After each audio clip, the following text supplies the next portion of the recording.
غني وایي طالبان د سیمې شتمنه وسلهواله ډله ده او له نورو ترهګرو ډلو سره اړیکې لري.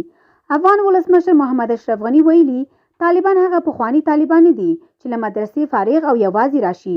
بلکې له سیمه ییزو ترهګرو ډلو سره اړیکې لري او دوی سیمه کې یوه تر ټولو شتمنه وسلهواله ډله ده. نوموړي د چهارشنبې په ورځ د جولای په 28مه کابل کې د څارنې همغږۍ ګډ بورډ غونډه کې وویل افغان جګړه کورنۍ نه ده، د شبکو جګړه ده او د ترهګرو شبکو جګړه ده، او که دا د افغانانو جګړه بولو نو د جګړې لوی انځور نه وینو. طالبان د ښاغلي غني وروستی څرګندون ته غبرګون نه دی ښودلی، خو په تیر کې تل له بهرنیو ډلو سره د اړیکو درلودو تور رد کړی. ښاغلي غني د کوم هیواد له یادولو پرته دا هم وویل د طالبانو 10 زره غړي افغانستان ته راغلل او ځان ته اجازه ورکړه چې زموږ بېګناه ولس ووژني. افغان چارواکي تل پاکستان ته ګوته نیسي چې مدرسو کې طالبان د افغان جګړې لپاره روزل کیږي، خو اسلام آباد تل دا تورونه ردوي. ولسمشر غني خپلو خبرو کې یو ځل بیا ټینګار وکړ چې